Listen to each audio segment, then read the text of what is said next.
Almagtige God en Hemelse Vader, Here Jesus, ons Verlosser, Here Heilige Gees, ons gids en bewaarder. Ons nooi U uit om nou hier teenwoordig te wees, Here, lei my in die gedagtes wat ek moet oordra, die boodskap wat U aan my toevertrou het, dat ek dit sal doen soos U wil hê, en mag U elkeen in die bank aanraak wat opgekom het om te aanbid, mag U elkeen versterk. Gee ons die wysheid en die onderskeiding, Here, om in die tye waarin ons te leef, die waarheid te volg en weg te draai van die valsheid. Mag ons teenwoordigheid tot die eer wees in Jesus naam. Amen.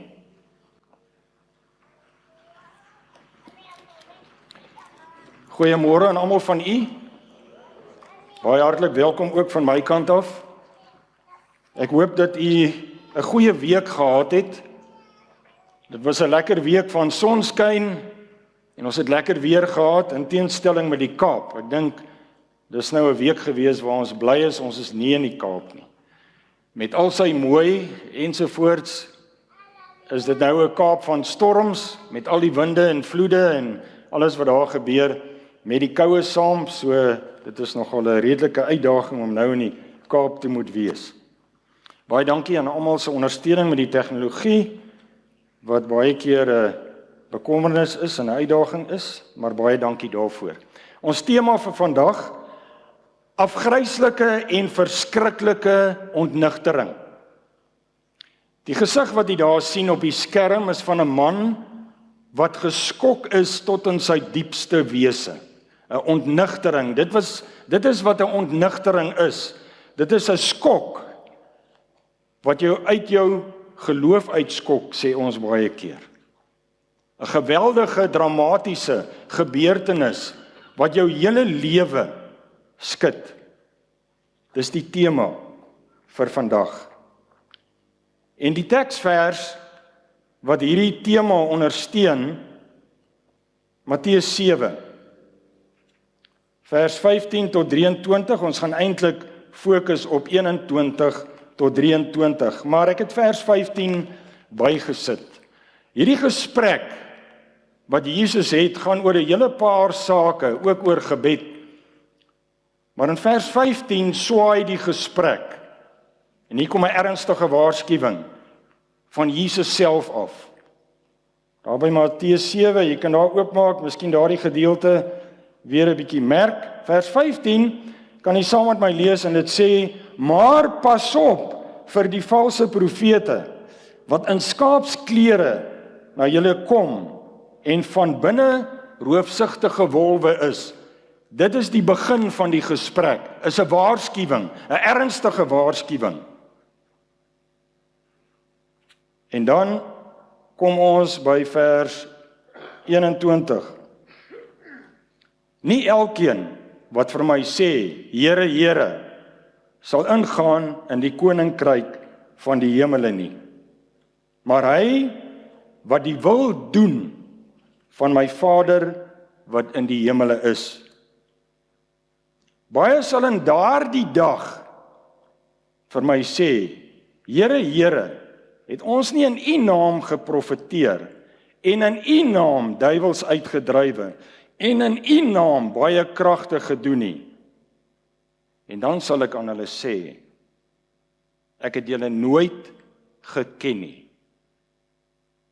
Gaan weg van my, julle wat die ongeregtigheid werk. Die Bybel in praktyk sê, julle wat die wet van God oortree. Die 2020 vertaling sê, julle wat wetteloosheid bedryf. Ons tweede teksvers, waar die klem op gaan lê na die einde van die gesprek toe, Openbaring 14 vers 8, is die tweede engel se boodskap. Ek het reeds die eerste engel 3 boodskappe aan u gebring, in groot besonderhede. Vandag is ons by die tweede engel, 'n kort versie wat ons vinnig oorlees, en dan gaan ons aan, en ons mis baie keer die belangrikheid van hierdie tweede engel se boodskap. Openbaring 14 vers 8, 'n ander engel het gevolg en gesê, Geval het Babylon die groot stad, omdat sy al die nasies laat drink het van die wyn van die grimmigheid van haar hoerery.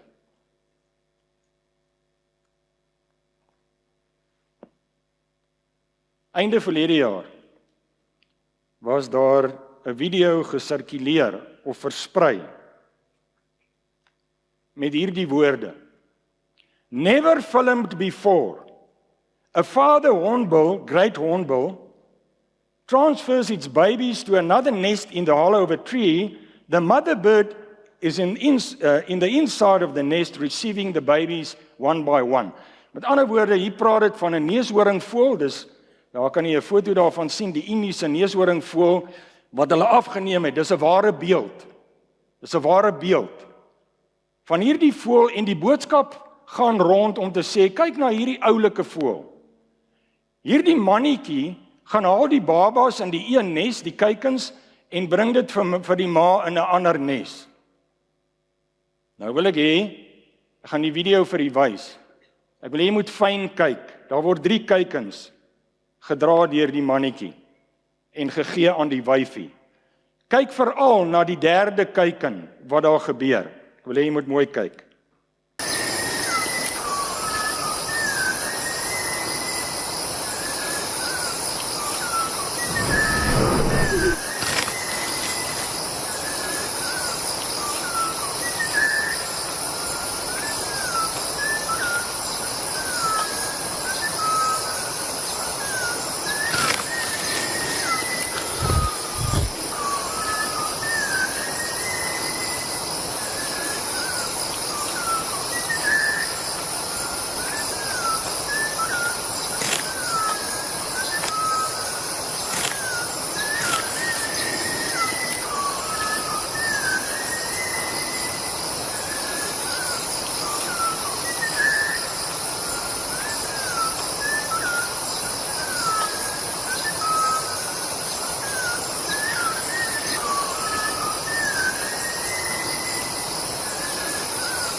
Het jy mooi gekyk na die 3de kuiken se aflewering? Daardie mannetjie het daai klein kuiken heen en weer in sy bek pap gedruk en vir die ma gegee. Want hierdie is kuikens van 'n ander voël wat hy gevang het en hulle eet dit. 'n Ontnigtering, want dis 'n valsheid wat versprei word. En hoe weet jy dit? Jy moet gaan studeer. Jy moet gaan kyk na die feite, jy moet gaan kyk na die agtergrond, jy moet gaan kyk na die navorsing wat gedoen is. Dan kom jy agter, maar hierdie is 'n wollaar storie, soos wat ons in Afrikaans sê. Dis 'n infame leuen, dat hierdie mannetjie die kuikens vir die ma bring. En 'n sappige storie is eintlik 'n valsheid wat baie mense versprei het, sonder om te weet, dis 'n liegstorie. Kom ons kyk vinnig na neushoringvoëls. Daar is 62 spesies neushoringvoëls in die wêreld, 32 in Asië, omtrent 30 in Afrika, 6 van hulle kry jy hier in Suid-Afrika, die neushoring-spesie. Ek ken hulle, meeste van julle ken hulle, linksbo, die geelbek neushoringvoël, in die middelbo met die rooi, die bromvoël, wat ons baie sien in die Kruger Wildtuin, regsbo die gekroonde neushoringvoël in die Kaap, linksonder die grys neushoringvoël, in die middel onder die boskraai wat ons noem trumpeter hornbill, wat jy baie keer ook in die Laagveld kry, en dan regs onder die rooibek neushoringvoël. As ons gaan kyk, daar's 'n paar interessante feite rondom neushoringvoëls. Die interessante feit wat meeste mense ken, hulle broei in holtes en bome, die wyfie begin broei en dan messel die pa en die wyfie messer haarself toe binne in die nes. Hulle gebruik modder en mis en hulle maak daai ronde gat, maak hulle toe dat dit net 'n gleufie is. Net die mannetjie se bek kan daar deurpas om die wyfie te voer. Dit is om die wyfie en die kuikens te beskerm teen roofdiere. Dis 'n algemene feit wat meeste mense ken. Ander interessante feit, meeste van hulle het bo op die bek 'n helm wat ons noem 'n versterking van die bek, soos wat jy gesien het by die Indiese neushoringvoël van die video is hy baie groot, so hulle gebruik dit vir beskerming, hulle gebruik dit om die bek te versterk en hulle gebruik dit om die geluide wat hulle maak te resoneer, om dit helderder te maak. Wat is daar nog wat ons kan sê? Hulle is omnivore. Hulle hou van vrugte, maar hulle eet enigiets. Om aan te sluit by die video, moet ons tog feite hê. Ons moet tog sê hoekom dit 'n valsheid is. Nou kom ons kyk na 'n paar feite. Daar wys ek vir julle 'n foto, 'n geelbek neushoringvoël wat ons baie in die Bosveld kry, ons kry hulle nou hier in Pretoria ook. Links sit hy met 'n muis wat hy gaan eet. Regs sit hy met 'n verkleermannetjie. Links sit hy met 'n vleermuis. Regs sit hy met 'n voël wat hy gevang het. Kom ons kyk na die bromvoël. Dis die grootste van die neushoring spesies. Hulle word so 3 tot 6 kg groot. Ek ken hulle in die Kruger Wildtuin, sien ons hulle baie. Links het hy 'n volwasse voël gevang. Regs het hy vir hom 'n streepslang gevang wat hy netjies opgerol het soos 'n boereworsrol. Hierdie een sit met 5 paddas in sy bek. Dis die feite. Hoe kom ons agter in 'n tyd van misleiding? Hoe kom ons agter? Wat is die waarheid? Ons moet gaan studeer. Anders word ons ontnigter deur die leuen. En baie keer kan hierdie ontnigtering kan wees 'n afgryslike en 'n verskriklike ontnigtering, want dit is wat Jesus van gepraat het toe hy gesê het: "Gaan weg. Ek ken julle nie." Dit sal die grootste ontnigtering wees van alle tye. En Jesus sê, hulle kom na julle, hierdie valse profete, wolwe in skaapsklere. Hierdie foto beeld dit baie goed uit. En wat dit verder uitbeeld is hierdie wolf staan by die lammers en hulle lê in slaap.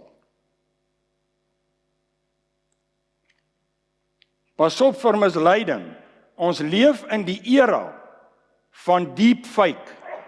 Kom ek sê vir u wat ek bedoel. Ek is nie 'n rekeningkundige of 'n rekenaarkundige nie. Die ouens wat ken sit hier, maar kom ek gee vir u dit wat ek weet. Deepfakes in Afrikaans word dikwels diepfop of diepvals genoem, wat afgelei is van die Engelse term deep learning en fake. Dit is sintetiese media waar 'n persoon se gelykenis, jou voorkoms, digitaal gemanipuleer word om oortuigend deur 'n ander persoon se vervang te word, dikwels met die behulp van kunsmatige intelligensie of AI soos wat julle dit ken. Dit behels video, klank of beeldberekeninge wat werklik lyk, maar vals is. Ons leef in daardie tyd. Ek speel vir julle die laaste video. Wil jy nou moet jy fyn luister. Luister na die experts op hierdie gebied. Ek is nie. Hulle is die experts. Hulle kom met hierdie ontwikkeling al vir die afgelope 15-20 jaar. Dit was gedoen met 'n goeie doel. Die ou wat die onderhoud voer, het 'n afarm. Hulle het hom gehelp met 'n bioniese arm, alles deur kunsmatige intelligensie. So daar's 'n goeie doel. Maar nou draai dit skeef en dit raak die speelveld van Satan. Luister mooi as ek vir hierdie video speel. Well, it's going to teach you to let me record your Zoom call, isn't it? I did this with some trepidation. Let me just say, I was excited to see what tricks were up his sleeve. I uploaded 90 seconds of audio, and I clicked a box saying, Miles has given me permission to use his voice, which I don't actually think you did. And I waited about maybe 20 seconds, and it said, okay, what would you like for Miles to say? And I started typing, and I generated an audio of you saying whatever I wanted you to say. We are synthesizing at much, much lower resolution. You could have knocked me over with a feather when I watched this. Terminators were science fiction back then, but if you follow the recent AI media coverage, you might think that Terminators are just around the corner. The reality is that the eyes and the mouth need some work, but it sure does sound like me. And consider what happened in May of 2023. Someone posted this AI-generated image of what appeared to be a terrorist bombing at the Pentagon.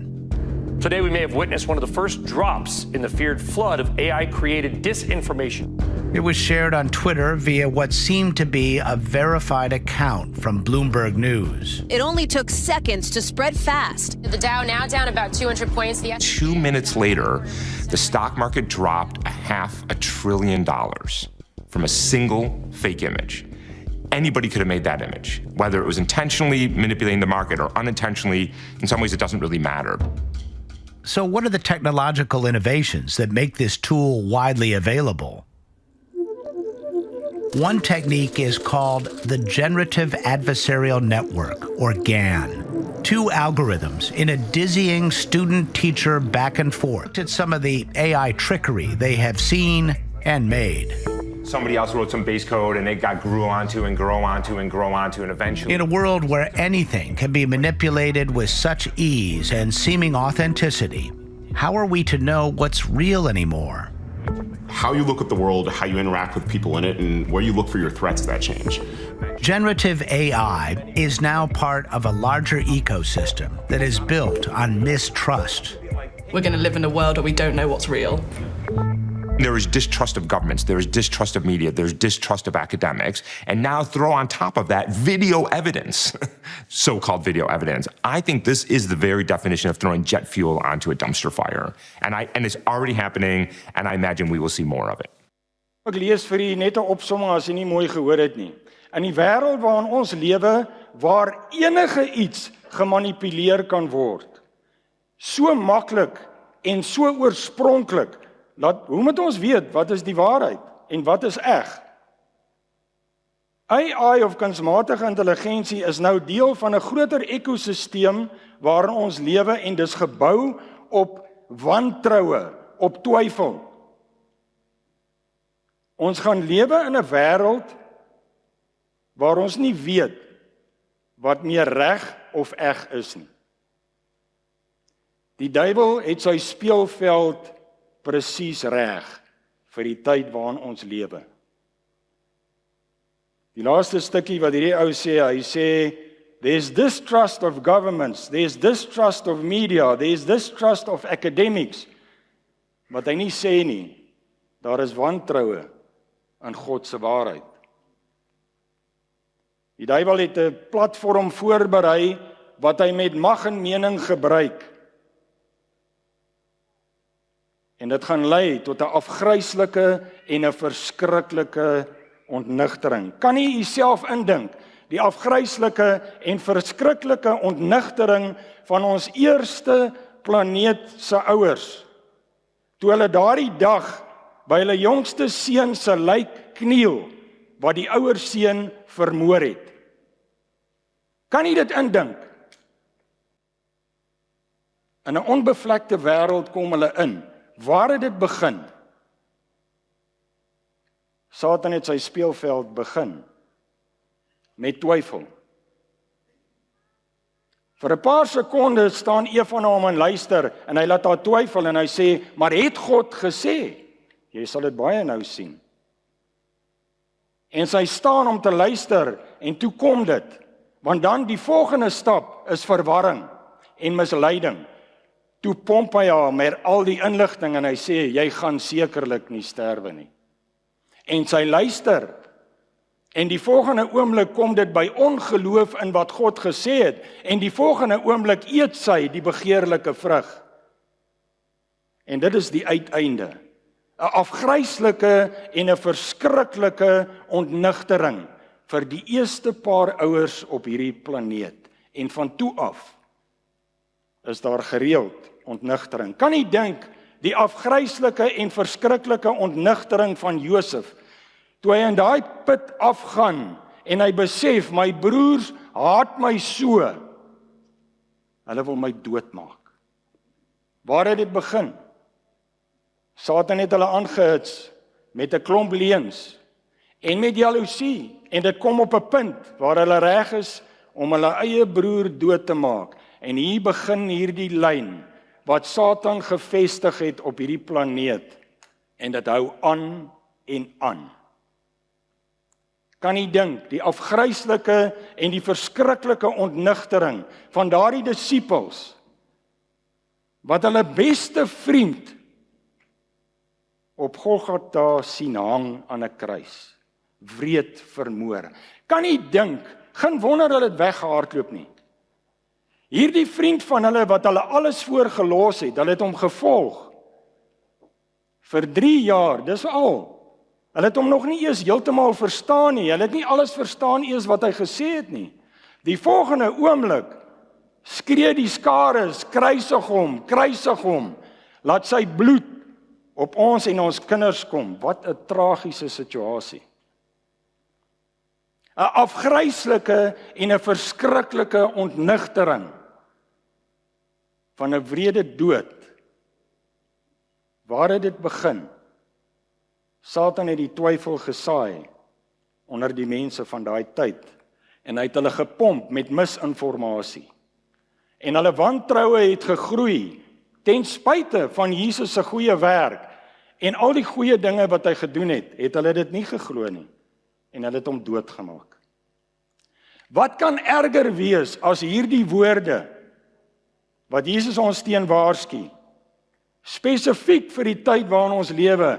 Hy het nie verniet gesê pas op vir die valse leraars nie. Hy het geweet die tyd kom waar jy nie meer gaan kon onderskei nie. Kan jy aan enige iets erger dink as die ontnigterende woorde wat gaan sê, gaan weg, ek het jou nie geken nie. Baie sal in daardie dag, daar kom 'n dag van ontnigtering. Baie sal in daardie dag vir my sê, Here, Here, het ons nie in U naam geprofeteer, in U naam duiwels uitgedrywe, in U naam baie kragte gedoen nie. En dan sal ek aan hulle sê, ek het julle nooit geken nie. Gaan weg van my. Julle wat die ongeregtigheid werk, julle wat die wet van God oortree, julle wat wetteloosheid bedryf. Hierdie was kerkmense. Hulle het geglo dat dit wat hulle gedoen het was in die naam van die Here. Hulle was kerkmense. Hulle het met die opregtheid wat hulle gedink het hulle gebid en die Here gedien. En hulle kom op hierdie ontnigtering waar hulle besig was met 'n valsheid. Waar hulle mislei was en hulle het nie moeite gedoen om uit te vind om die feite te gaan kyk nie, soos wat ons gedoen het met die neushoringvoëls nie. Hierdie is 'n ernstige waarskuwing. Openbaring 14 vers 8 sluit hierby aan. Dis die laaste en die finale waarskuwing aan hierdie planeet. Dit sluit aan by die waarskuwing van misleiding. En die vraag is, luister ons, steur ons daaraan? Of gaan daar 'n dag van ontnigtering kom wat te laat is? Kom ons kyk, wat sê hierdie engel? Ander engel het gevolg en gesê, geval het Babylon, die groot stad, omdat sy al die nasies laat drink het van die wyn van die grimmigheid van haar hoerery. Ons gaan dit nou uitlê, baie vinnig. Meeste van u ken dit. Ek gaan dit net opvars in die geheue. Ek gaan redelik vinnig daardeur. My fokus gaan op iets anders wees. So moenie nou afsluit nie. Ek sê daaronder grimmigheid, daardie woord, die wyn van haar grimmigheid, van die grimmigheid van haar hoerery, kan jy ook vertaal met haar onsedelike simbolies, haar onsedelike doktrines. En die welis en die passie waarmee sy dit gedoen het. Hierdie organisasie, hierdie Babylon wat hiervan gepraat word. Ons kry meer inligting in Openbaring 18 vers 2 tot 3. Kom ons kyk vinnig daarna. Hierdie is 'n geweldige belangrike waarskuwing. Hierdie is die tweede engelboodskap en hy het met 'n groot stem kragtig uitgeroep en gesê: Geval het die groot Babylon en dit het geword 'n woonplek van duiwels en 'n versamelplek van allerlei onrein geeste en 'n versamelplek van allerlei onreine en haatlike voëls, omdat al die nasies gedrink het van die wyn van die grimmigheid van haar hoerery en die konings van die aarde met haar gehoereer het en die handelaars van die aarde ryk geword het deur die mag van haar weelderigheid. Hier is 'n instansie wat van gepraat word aan die einde van tyd. wat gruwels doen in die oë van die Here en wat aanbidding ingesuipel het. En ons moet seker maak dat dit nie deel van ons aanbidding is nie. Dit is so ernstig dat die volgende engel, die derde engel, kom in vers 4 en 5, en ek het 'n ander stem uit die hemel hoor sê, gaan uit haar uit, my volk, sodat julle nie gemeenskap met haar sondes mag hê en van haar plaae ontvang nie. Kom ons kyk baie vinnig na elke woord, of na die belangrike woorde wat ek daar beklemtoon het se betekenis. Laat ons net 'n beter verstaan het, want ons moet uitvind wie hierdie organisasie is, en ons moet seker maak dat ons onsself distansieer van hierdie tipe aanbiddingssysteem. Anders wag daar 'n dag van afgryslike ontnigtering. Die woord geval word 2 keer gebruik met 'n rede. 2 keer, want dit begin klein. Die val begin en dit gaan al hoe verder en verder weg van God en sy waarheid af. Nommer 2, dit val weg van God af en dit val na die verderf. Dit val 2 keer, dit val nie net weg nie. Dit val in die verderf in. Nommer 3, dis 'n religio-politieke mag. Wat beteken daar's 2 sisteme wat saamwerk in hierdie poging om jou te mislei en jou in die verkeerde aanbiddingssysteem te kry, sodat jy die ewigheid mis. Ons sien in Nebukadneser se tyd, sy seun Nabonidus neem oor, ons lees daarvan in Daniël 5, hy neem oor, hy beheer daai magtige wêreldstaat, Babilonië, met die hoofstad van Babylon. Hy stel sy seun aan, Belsasar, jy lees daarvan in Daniël 5. Hulle albei regeer Babilonië. Belsasar, die seun, dis die klein seun eintlik van Nebukadneser, hy hanteer die administrasie en hy hou die valse aanbidding, die afgoderry in stand. Hy sorg dat dit aangaan. Sy pa Nabonidus, hy verower die lande. Hy's in Arabië op daai stadium en hy maak nog lande bymekaar. 2 ouens word geweeg. Die uitspraak kom, die skrif teen die muur. Meni, 2 keer geweeg. Tekel Ufarsin. Julle is al 2 geweeg, jy en jou pa. Julle het dit nie gemaak nie. Dis maak 'n einde aan julle koninkryk. Hier gebeur dieselfde. 2 sisteme werk saam om jou by valse aanbidding uit te kry. Stelselmatig, jy kom dit nie eens agter nie. Die 4de punt, 2 keer geval, want dis letterlik en dis geestelik. Hierdie organisasie, hierdie instansie val 2 keer. Hy val letterlik, hy sal tot niet gaan, en hy val geestelik, want hy val na die verderf. Wie is die Babylon? Wie is die instansie? U ken dit. Bab-Ilu in Babylonies beteken die poort na die gode. Hulle het geglo, letterlik geglo, dat daardie hoofstad Babylon is 'n plek waar die regeerders ontmoet met die gode. Babel in Hebreëus, om te verwar, want dis waar God die toring van Babel se mense se tale verwar het. Ons kan hierdie 2 konsepte saamsit en ons kan sê Babylon in ons tyd is 'n plek, 'n poort na die gode wat hulle besig hou met die gode en wat die mense verwar. Waar het dit begin? Die ontstaan as die toring van Babel, Genesis 10 en 11. U ken die verhaal.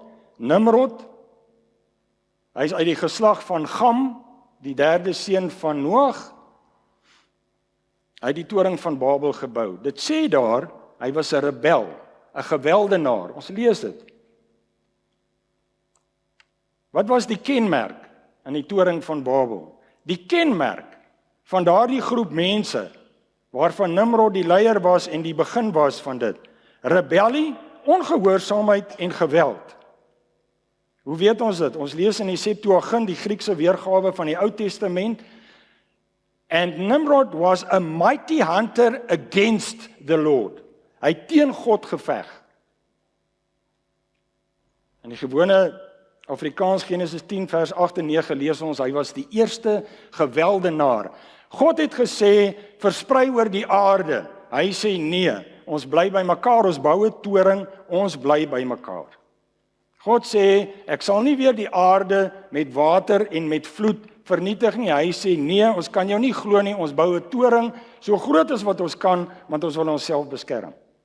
Hier begin die rebellie en die weerstand wat vandag nog daar is, ook in elkeen van ons se natuur. Ons wil nie noodwendig altyd doen wat die Here wil hê nie.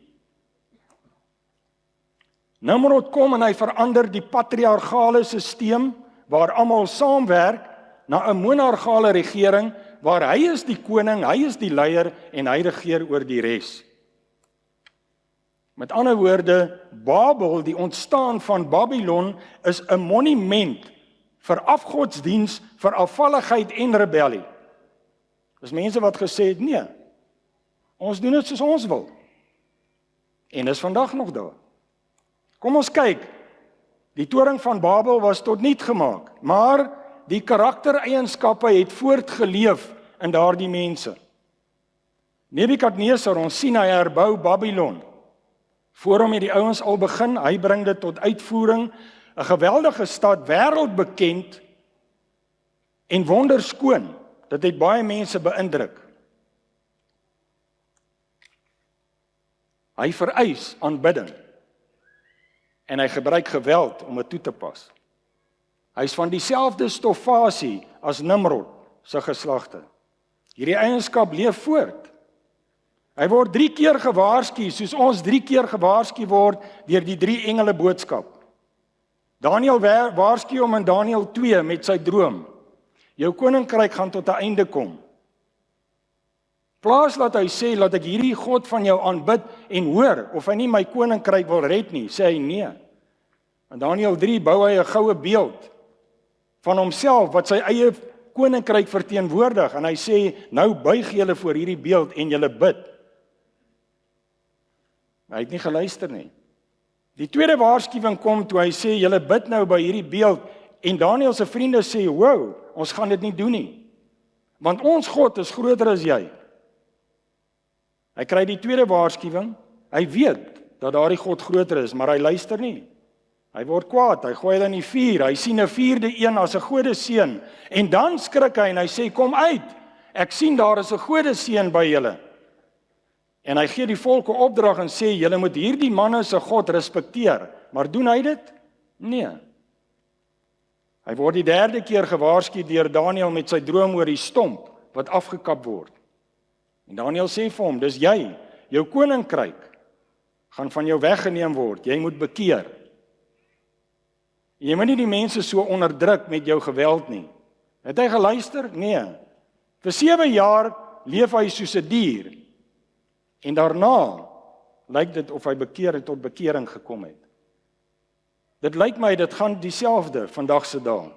Daar kom waarskuwing op waarskuwing op waarskuwing. Wat doen ons daarmee?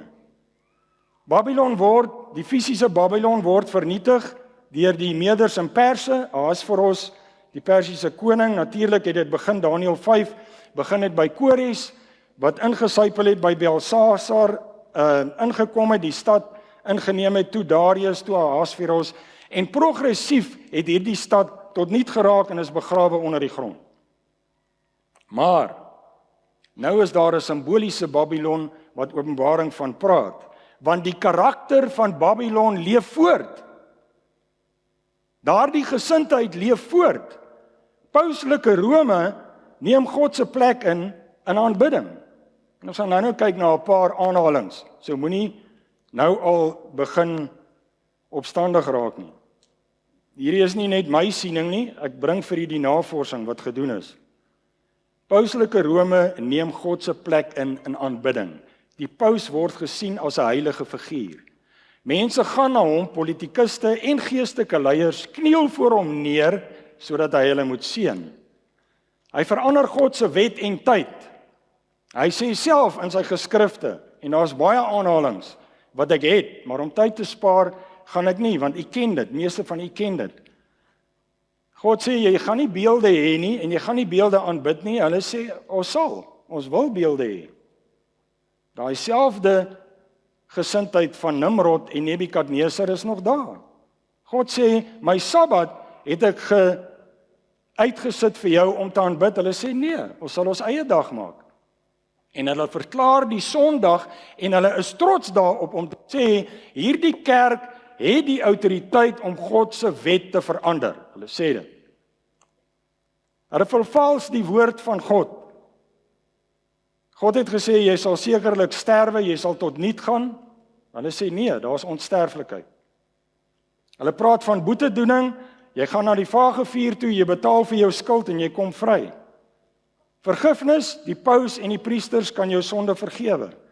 Die Vagevuur, as jy sterf, gaan jy Vagevuur toe, maar as daar ouens is, jy kan meriete verdien op Jesus en op die apostels, en as hulle vir jou betaal, kan jy uitkom.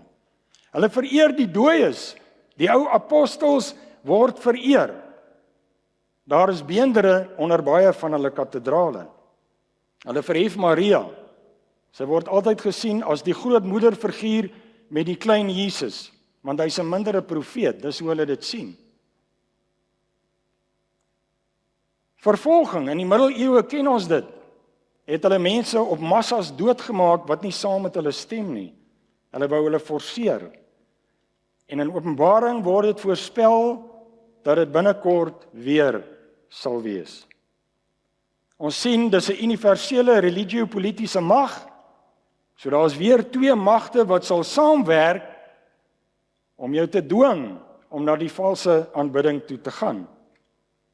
Ons sien Babylon het 'n geweldige invloed gehad op die aanbidding in sy tyd. Nebukadnesar roep in die 127 provinsies sy goewerneurs en almal bymekaar en hy sê, kom, julle bid.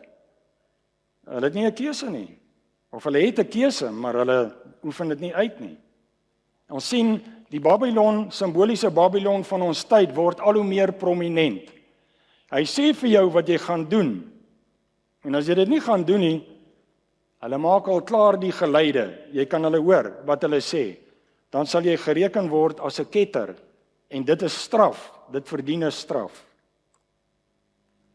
'n Baie goeie eienskap wat die Bybel vir ons gee in Openbaring 13 vers 3 is dit sê dat hierdie instansie, hierdie simboliese Babylon wat ons sien as pauslike Rome, word op 'n stadium gewond en op 'n stadium word die wond weer gesond. Ons sien dit strook met die geskiedenis. In 1798 word die paus gevange geneem en toegesluit en hy sterf in gevangenskap en later in 1929 word die paus weer aangestel met sy gesag.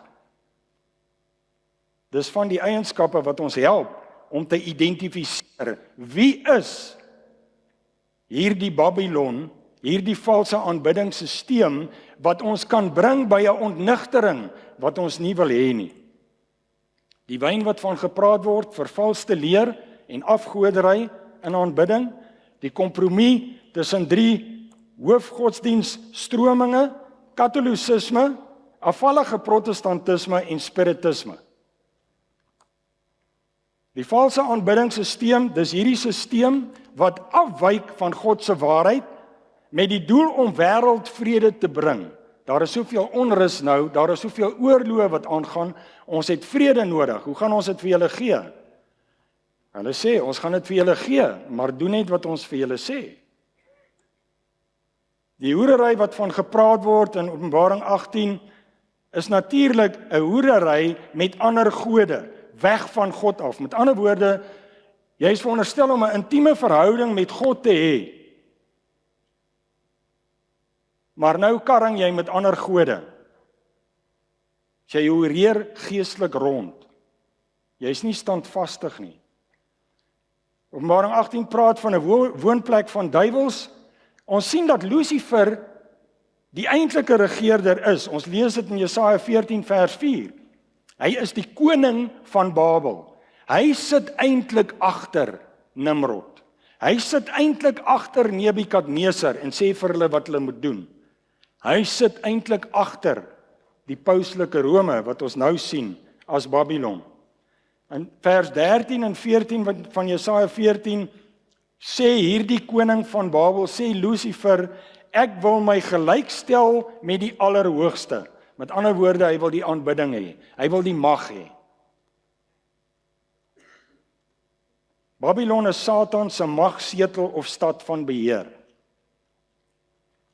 Hy het dit gekies van die begin af, die toring van Babel, om God te staan, om hom te weerstaan, om te rebelleer.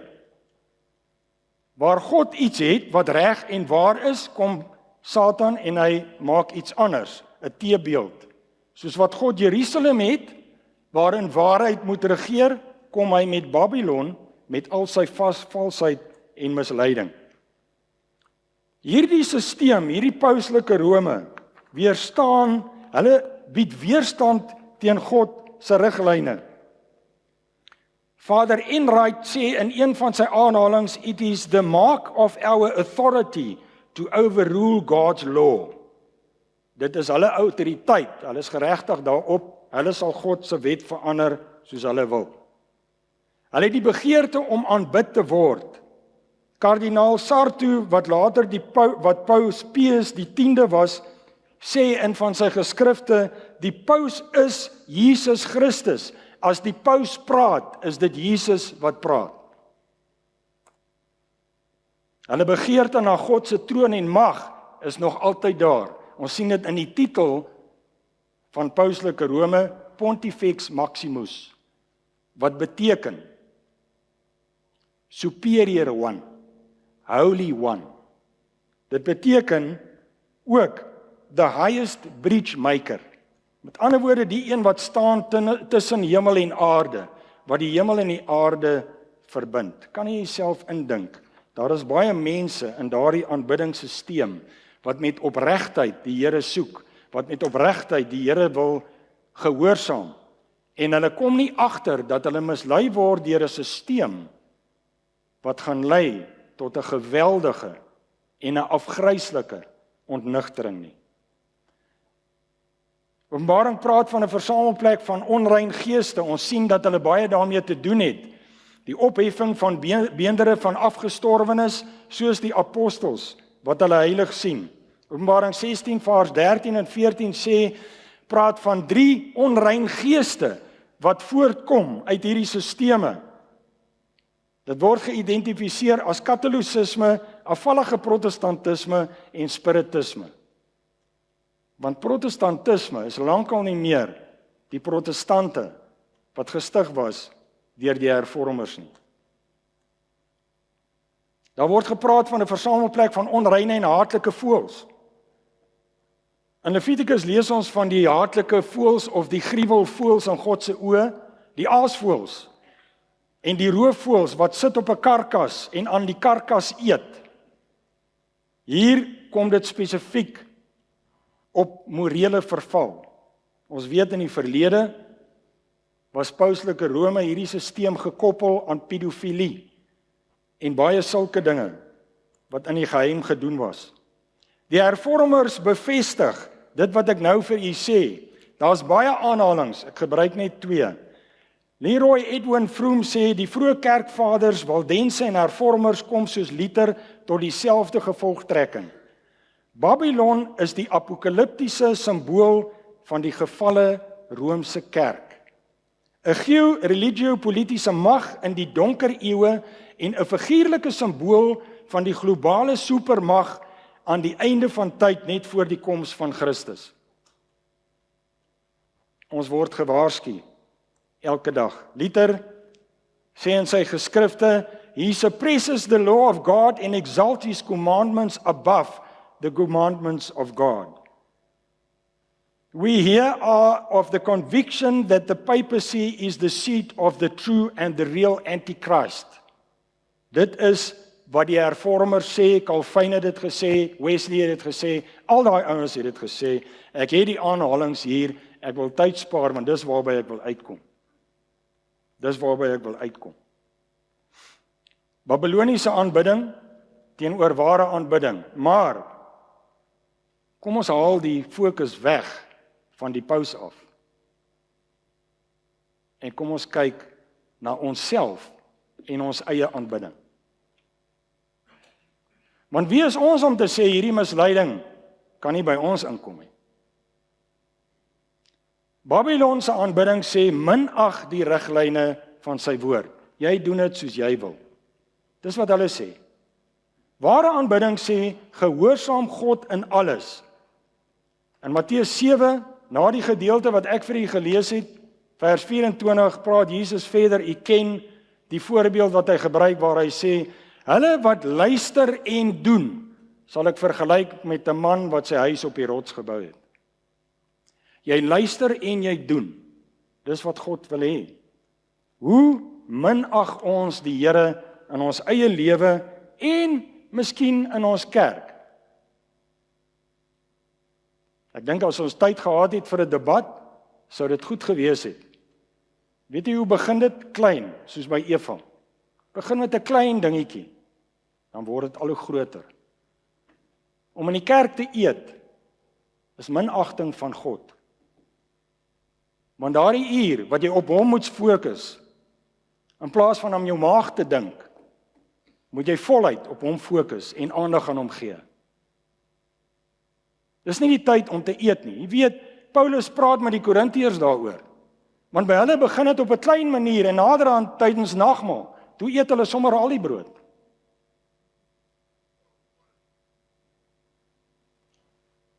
Om in die kerk te sit met jou selfoon en boodskappe te stuur en boodskappe te lees, is minagting van God se gesag. Want wat jy eintlik sê, Here, wag jy net 'n bietjie, ek is nou besig. Dis eintlik wat jy doen. Dan kom ek maak jou nog bietjie warmer onder die kraag. Maak vir my oop by Eksodus 28. Klere dra. Daar's baie keer onsekerheid en allerlei bespiegelinge. En ek doen dit vir die rede dat baie mense twyfel. So kom ons haal die twyfel uit. Kom ons vat die twyfel weg. Dan weet ons mos waar ons staan. Lees saam met my. Eksodus 28 wil ek vir u lees. Kom ons lees daar by vers 2. Dis God wat hier praat met Moses. Hy sê, en jy moet vir jou broer Aaron heilige klere maak tot eer en tot sieraad, sê die ou vertaling. Die nuwe vertaling sê, tot waardigheid en om mooi te wees. Kom ons lees wat dit sê verder. Vers 4. En dit is die klere wat jy moet maak. 'n Borstas, dis soos 'n borslap. 'n Skouerkleed, 'n mantel, 'n rok, 'n tulband, 'n gordel en in vers 42. Maak ook vir hulle linne broeke om die vlees van die skaamte te bedek. Dit moet wees van die heupe tot by die duie.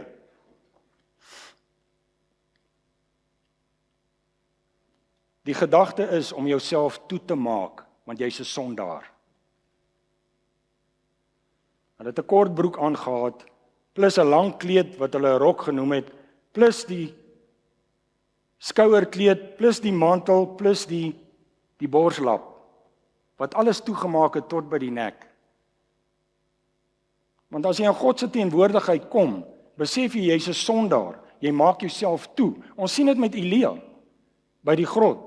Toe God daar verbykom, maak hy self sy gesig toe, want hy besef sy onwaardigheid. Die riglyne is daar. Wil ons dit uitvoer? Wil ons dit volg of wil ons nie? Nee, ek doen dit op my manier. Mooi. Dis presies wat Babylon sê. Jy doen dit op jou manier. Babylon sê weerstaan en rebelleer. My way, dis die manier. Dis wat Kain gedoen het. Dit het eintlik by hom begin, maar hy het na Nimrod toe gegaan en die res. In watter opsigte weier ons die goed wat God vir ons voorskryf? Ek weet van 'n man wat lank terug by ons was, wat geweier het om nagmaal te gebruik. Hy het sy redes gehad. Mense wat weier om voete te was, dis 'n vreemde konsep. Jy moet my mooi verstaan, ek kom ook van ander kerke af. Dit was een van die vreemdste konsepte vir my. Baie moeilik om te doen. Maar as die Here sê, ek het jou 'n voorbeeld gelos wat jy volg, dan doen jy wat die Here vir jou sê.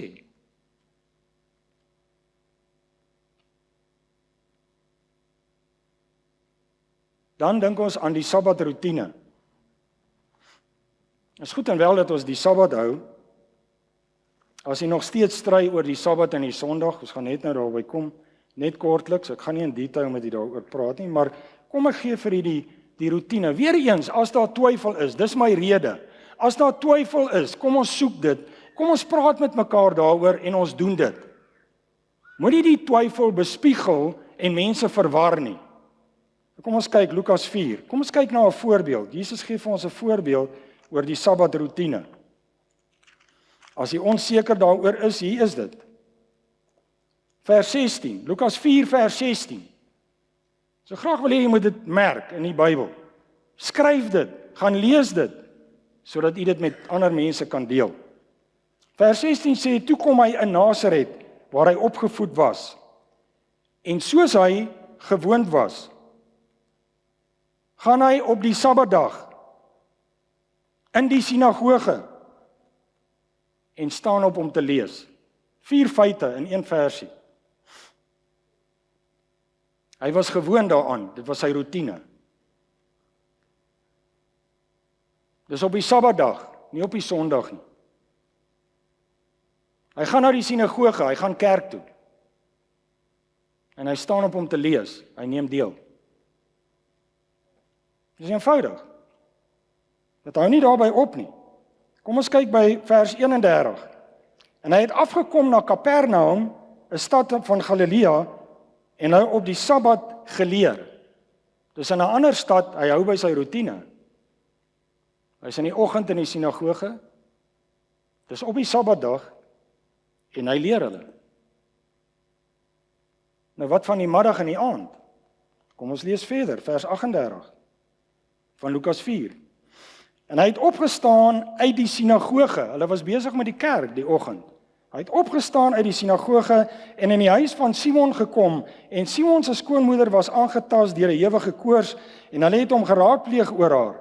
Toe gaan hy oor haar staan en bestraf die koors en dit het haar verlaat en sy het onmiddellik opgestaan en hulle bedien. Na kerk gaan hy na Simon se huis toe. Daar's 'n behoefte. Sy skoonma is siek, hy help daarmee. En dan eet hulle saam. Maar dis nie verby nie. Kom ons lees vers 40. En toe die son ondergaan, het hulle almal hulle siekes, mense met allerlei kwale na hom gebring. En hy het een vir een van hulle die hande opgelê en hulle gesond gemaak. Hy is sover die hele Sabbat nog besig. Hy kyk na die behoeftes wat daar is en hy help, sover as wat hy kan, tot donker toe. Dit was die Sabbat se roetine. Ek sien niks hierin van, ek jaag die oggend kerk toe, dan jaag ek terug na my huis toe, eet by myself of by my vriende, en dan kuier ons lekker of ons gaan slaap nie. Ek sien dit nie. Ek sien dis die dag wat jy uitreik na ander se behoeftes, tensy ek dit verkeerd verstaan. Maar dis wat ek lees hier. My vraag is, het ons erns met God se riglyne, ja of nee? Wil ons dit volg, of hinker ons na Babylon se manier? Van, ons doen dit soos ons wil. Onverdraagsaamheid. Dit was Babylon se kenmerk. Dit sien ons by pauslike Rome. Is ons onverdraagsaam oor die mense wat hierdie waarheid begin vat. Dis 'n moeilike ding. Dis nie almal wat dit gaan vat nie. Die Here het gesê, baie sal in daardie dag vir my sê. Dis nie 'n maklike boodskap nie, dit vat tyd om hierdie goed in hierdie roetine in te kom, as jy nuut is. Het ons verdraagsaamheid. Ware aanbidding sê, wees verdraagsaam en liefdevol. Babylon sê, geen genade. As jy nie doen wat ons vir jou sê nie, is jy 'n ketter, en dan gaan ons optree. Het ons dieselfde houding?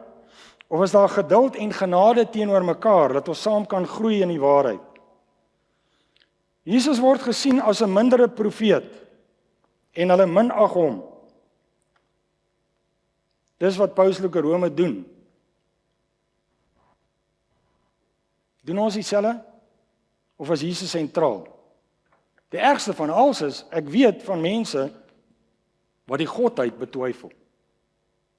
En wat hulle in klasse wil sit. En die Heilige Gees is nou skielik hieronder. God en Jesus is daarbo, maar die Heilige Gees hieronder. Wat is aan die gang? Wie is ons sondige mense om die drie eenheid in klasse te wil deel? Kan jy sien hoe ver Babylon met ons gegaan het, dat ons besig is om af te stomp van die waarheid soos wat dit werklik bedoel word? Babylon aanbidding sê geen versoening, of net vir sekere mense. As jy beland in die vage vuur, kyk, party mense mis dit heeltemal. Hulle besluit. Maar as jy dit maak en jy's in die vage vuur, dan kan jy meriete verdien en die mense gaan betaal en dan kan jy daar uitkom. Die waarheid wat ons lees sê dis versoening vir almal. So lief het God die wêreld gehad, die kosmos gehad. Maar het ons daar dieselfde geneigtheid? Daar is mense wat sê nee. Verlossing is net vir die ouens van 'n sekere bloedlyn. Dit ons is suiwer. Dis skokkend hoe afgestomp ons geraak het en hoe ver Babylon se misleiding en sy tentakels van vervalsing deel geword het van ons menswees. Maria verheffing en mediasie, dis wat Babylon doen. Ons het klaar daaroor gepraat. Daar is selfs bronne wat sê jy kan, as Jesus dalk nie in 'n goeie bui is vandag nie, bid eers tot Maria en sy kan met hom praat, dan sal dit beter wees. Of glo ons, soos ware aanbidding sê, Jesus is die Here bo almal. My vraag is daar iemand of iets wat ons verhef bo die Here? Al is dit nou nie Maria nie. Maar is daar iets wat ons verhef bo die Here? In ons algemene lewe of in ons aanbidding? Morele perversiteit, dis waarvoor Babylon gestaan het. In Nebukadneser se tyd was daar selfs tempelprostituie gewees. Of ware aanbidding sê morele suiwerheid. Egbreek is aan die orde van die dag. En as jy saam bly, dan dink jy, maar dis nie egbreek nie. Maar jy was nog nie in die eg nie. Of partykeer was jy in die eg en jy's uit dit uit, maar nou bly jy sommer saam. Kan jy sien hoe ons stelselmatig afgestomp word, tot op 'n punt waar ons voel, maar dis aanvaarbaar. En Jesus waarsku, en die tweede engel waarsku, bo alle twyfel heen, want daar kom 'n dag van ontnigtering. Verering van die apostels en hulle bene, ons sien dit algemeen gebeur, terwyl ware aanbidding sê, vereer God alleen, met alles wat jy het. Dit gaan so ver as om te sê in die psalms, as jy vader of moeder bo my lief het, is jy my nie werd nie. Dis hoe ernstig dit is. God moet prioriteit wees. Babylon het sy eie merk, sy eie gesag, dis die Sondag. As u dit nie weet nie, is hierdie saak ernstig genoeg dat u sal uitvind. Gaan doen 'n studie, gaan doen navorsing om te kyk, waar kom die Sondag vandaan, waar kom die Sabbat vandaan, sodat u nie onkant gevang word nie. Hulle sê, dit is hulle merk, hulle is trots daarop. Hulle gaan so ver as om te sê, mense wat op 'n Sondag aanbid, aanvaar hulle autoriteit. Want nêrens in die Bybel sal jy lees van 'n Sondag wat aanbid moet word. God se seël is 'n teken van oppergesag. En dis die Sabbat. Dit is die verskil tussen 'n merk en 'n seël. 'n Merk kan enige iemand gee. Enige iemand. Die ministers in 'n land kan 'n merk gee, sy handtekening, sy stempel. Maar die oppergesag, die seël, kom van die president af. Dis 'n spesifieke seël wat afgedruk word. Net hy kan dit doen. Met ander woorde, hierdie instansie het 'n merk, maar dis nie 'n seël nie, maar dis nie die oppergesag nie. God het 'n seël, dis die oppergesag. Hy het gesê, ek gee vir jou die Sabbat, dis waar ek met jou ontmoet. Babylon sê sommige reëls, soos dit jou pas, aanvaar jy. Moenie steel nie, ons almal hou nie daarvan nie, ons aanvaar hom. Maar die res, beelde, wat ook al inkom, ag, God sal verstaan, jy verander soos jy wil, soos dit jou pas. Ware aanbidding sê gehoorsaam al God se riglyne en gebooie, en dis nie maklik nie, het Moses ook gesê. Maar met God se hulp doen ons dit omdat ons hom wil dien en omdat ons ontzag vir hom het, nie omdat dit ons verlossing bewerk nie, u weet dit. Babylon verander God se wet net soos wat hy wil, ons het dit nou hoeveel keer gesien. Ware aanbidding sê eers sy wet soos hy dit in klip geskryf het vir 'n rede in klip, want dit geld vir altyd. Babylon gaan kompromie aan met die wêreld. Ons het gesien Nebukadneser, die ou Babylon, hulle het van die Griekse gode en van die vroeëre gode ingebring. Marduk was die hoofgod, die vrugbaarheidsgod wat hulle oeste voorsien het en hulle lewe voorsien het, en Tammuz en al die het bygekom. Dis gode van die wêreld. Hoeveel van ons doen dit? Op die Sabbat probeer ons hou en doen, en dan in die week is ons de mekaar met die wêreld se flieks, wêreld se musiek, die drank, die rondslaap, die tegnologie verslawing, al hierdie dinge. Dis so erg, 'n tyd gelede praat ek met 'n Adventiste lidmaat, al vir 'n paar jaar is hy lidmaat. Praat met hom vir langer as 'n uur, waar hy my oortuig dat die kerk, een van die kerk se leerstellings, en dit gaan natuurlik 'n paar word, is totaal verkeerd. Hy het tot nuwe insigte gekom, en sy Bybelstudiemetode wat hy gebruik, ChatGPT. Mooi.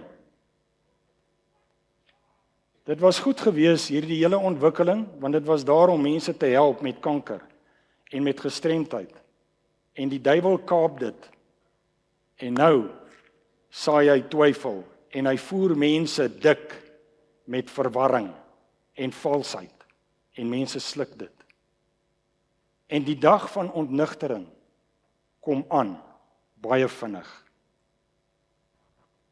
Babylon fokus op seremonies en rituele. Jy moet goed voel as jy by daai kerk kom. Daar moet lekker musiek wees, het Nebukadneser ook gesê. Toe maak hulle musiek. En toe sê hy, dan buig jy voor die beeld. Het ons dieselfde geneigtheid? Oordeel ons dit wat na ons toe kom by 'n kerk op die musiek wat hulle maak, dat ons lekker moet voel? Of gaan dit oor die waarheid in God se woord? Want dit is op die spel. Dit is wat gaan maak of ons die ewigheid maak of nie. Nie die musiek nie.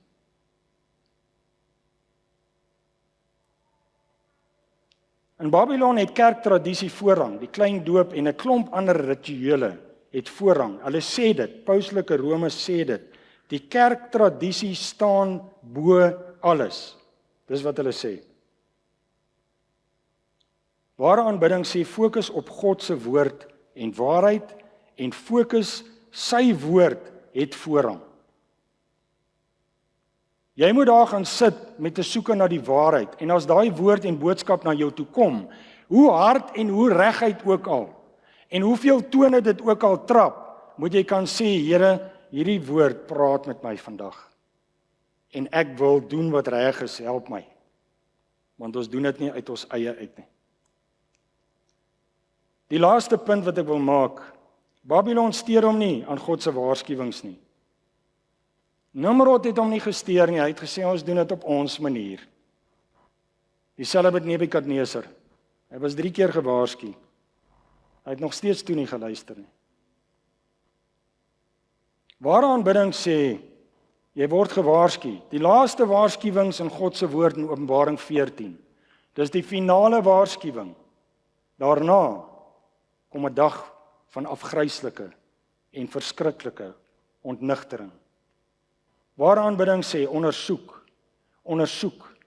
nie op ChatGPT nie. Ondersoek God se woord. Los jou tegnologie, kom uit by die woord. Gaan studeer die kommentare ensovoorts wat geskryf was deur geïnspireerde mense. Voel die bladsye tussen jou hande, want jy gaan mislei word. Ondersoek en gee gehoor. Dit is die opdrag wat ons kry van Jesus af wat gewaarsku het in Matteus 7 en in Matteus 24. En die engel kom en hy waarsku ons saam. Daardie dag, baie sal in daardie dag vir my sê. En ek sal dan aan hulle sê, ek het julle nooit geken nie. Gaan weg, julle wat die ongeregtigheid werk. Die feite is dit, ter opsomming, nie almal word gered nie. Dis harde woorde. Nie almal word gered nie. In Openbaring 14 eindig dit by 'n graanoes en 'n wynoes.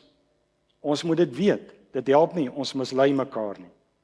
Daar's kerke wat verkeerd aanbid. En ons moet sorg dat ons kerk nie verkeerd aanbid nie. En ons moet gereeld introspeksie doen en sê, doen ons dit soos die Here wil hê? Dis 'n feit, dis die realiteit. Anders sou Jesus nie gesê het, baie gaan in daardie dag vir my sê nie. Die tyd om uit te vind loop uit. Dit loop uit baie vinnig. Ons moet erns maak met hierdie saak.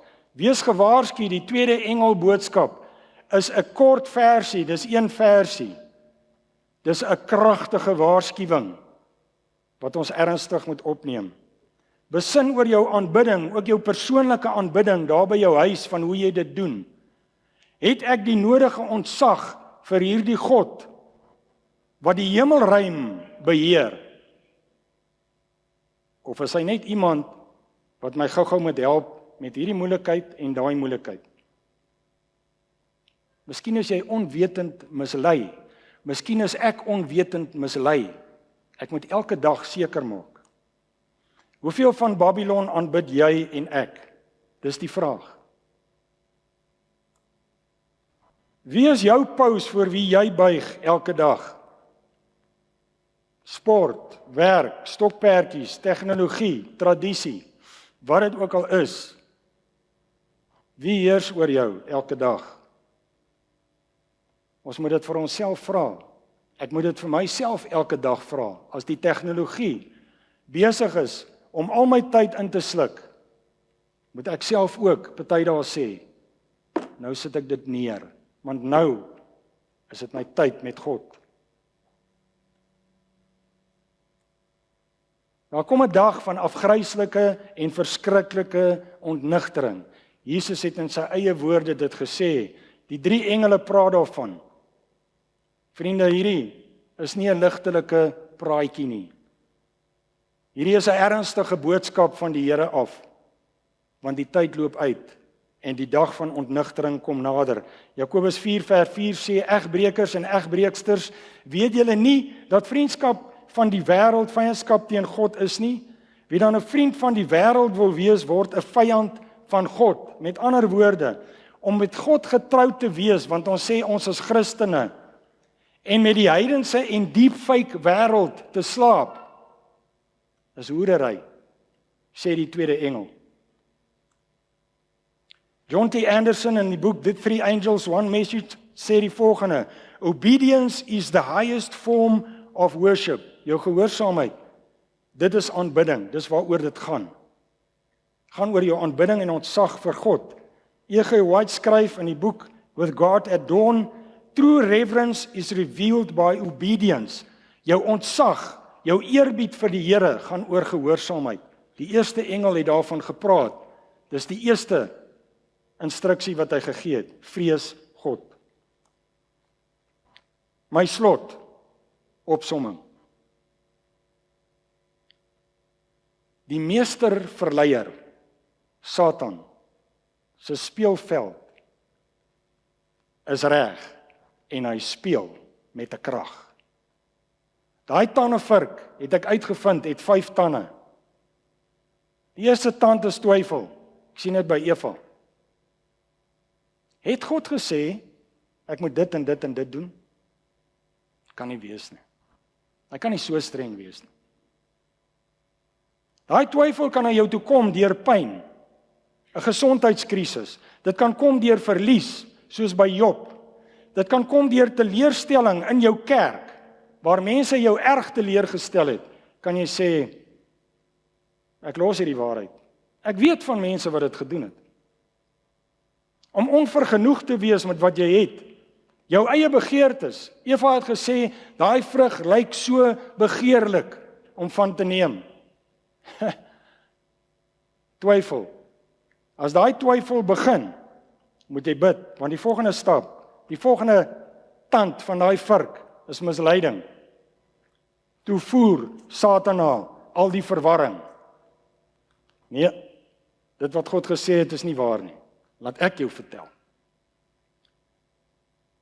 Hierdie wêreld waarin ons lewe doen presies dieselfde. As jy begin twyfel in hierdie waarheid, gaan Satan vir jou voer deur die internet, deur enige ding, AI en wat ook al. Hy gaan vir jou voer alles wat jy wil hoor, om jou op te steek teen die waarheid. En hy gaan jou verwar, hy gaan jou lekker de mekaar maak. En dan volg ongeloof. Dan glo jy nie meer nie. Naderhand kom jy op 'n punt waar Eva het nie geglo nie, daarom het sy die vrug gevat. Toe glo sy vir Satan. Dis 'n gevaarlike punt. En teen daai tyd is jy al uit die kerk uit. En jy doen jou eie studie, want jy glo jy's reg. En dan volg die volgende stap. Dis die 4de tand van hierdie vurk. Weerstand. Nou begin jy weerstand bied.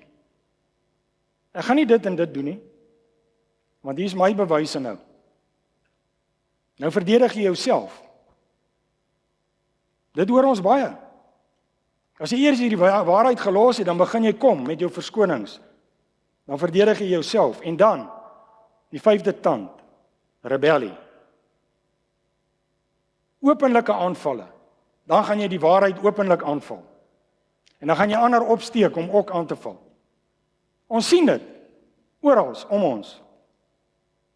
Mense wat hierdie kosbare waarheid gehad het, en laat ons bid elke dag dat God ons help en bewaar, dat ons hierdie skat van waarheid behou, en nie in hierdie selfde groef beland nie.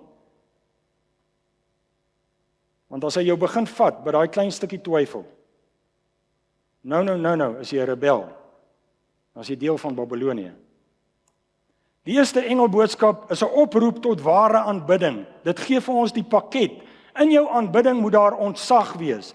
Jy moet heerlikheid gee aan God deur jou lewe. Jy moet hom aanbid. Ons het daaroor gepraat. My boodskap met die titel Die Hotnotsgod in die huis van God, waar ons spesifiek gepraat het oor tegnologie. Die tweede engel waarsku teen valse aanbidding en misleiding. Babylon se eienskappe word vir ons openlik gegee in Openbaring 18. Die derde engel beveel en sê, kom uit haar uit. Sy het 'n merk, sy vereis aanbidding, daaroor sal hy praat in 'n volgende boodskap.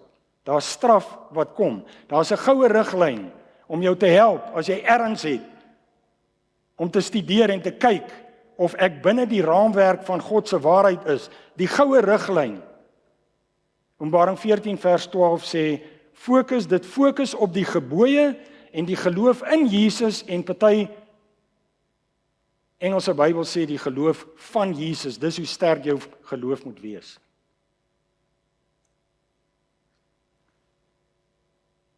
Daardie dag sal baie vir my sê, Here, Here. Daardie afgryslike en verskriklike dag is op pad. Kom baie vinnig nader. Mag die Here ons help. Elkeen wat stoei, want hierdie is nie 'n maklike pad nie. Dis die smal pad, dis die nou poort. Dis 'n stryd elke dag om by hierdie waarheid te bly. Mag die Here ons help dat ons nie deel van daardie groot groep sal wees waar daardie afgryslike, verskriklike woorde moet hoor. Gaan weg. Ek het jou nie geken nie. Amen. Almagtige God en Hemelse Vader, Here Jesus, ons Verlosser, Here Heilige Gees, ons gids en bewaarder. Ons pleitgebed is dat U ons die wysheid en die onderskeiding en die wilskrag en die geloof sal gee, Here, wat ons nodig het om by U waarheid te bly en so ver as moontlik weg te bly van die misleiding en die vervalsing wat lei tot daardie afgryslike en verskriklike dag van ontnigtering.